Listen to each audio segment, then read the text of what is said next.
Harris hits road in pre-convention campaigning.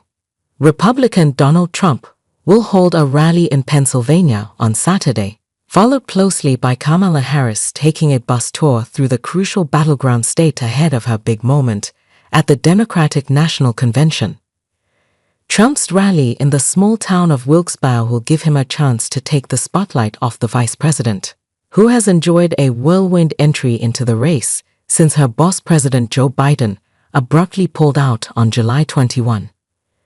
Trump will highlight his dark vision of a failing America, which he blames in increasingly drastic terms on Harris.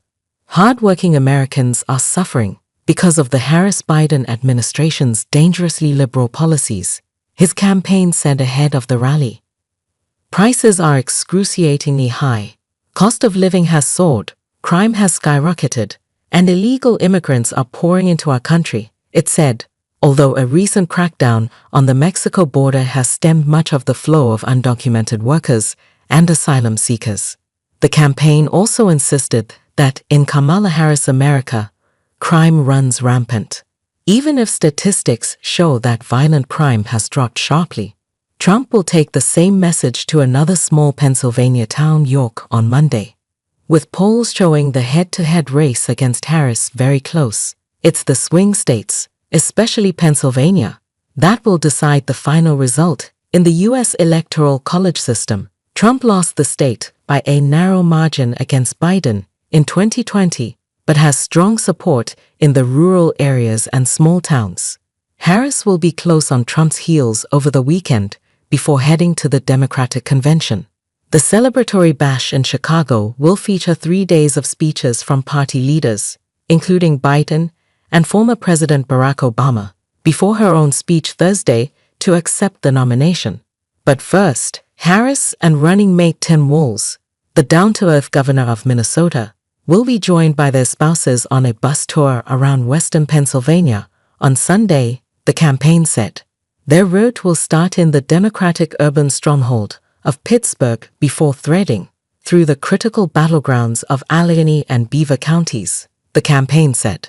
The goal will be to expand on Biden's 2020 success, the campaign said, by seeking to drive up turnout in Democratic Allegheny, while simultaneously making inroads in historically conservative counties like Beaver. The Harris campaign touted its sophisticated ground game, noting it has 36 field offices in Pennsylvania, and the Trump campaign still has little to no public presence. Also this weekend, volunteers and organizers will fan out nationwide, talking to the voters who will decide this election about Vice President Harris's vision to take this country forward by putting the middle class first, in contrast with Donald Trump's dangerous extreme agenda, the campaign said. With the November 5 election day rapidly approaching, Harris is trying to distance herself from unpopular Biden policies, while getting ahead of Trump's attempts to brand her in extreme terms like communist.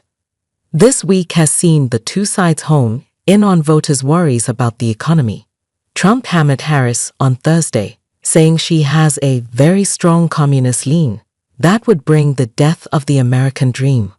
On Friday, Harris held an event in North Carolina, another vital state in the Electoral College math, to unveil a series of proposals for easing the burden of post-COVID pandemic inflation.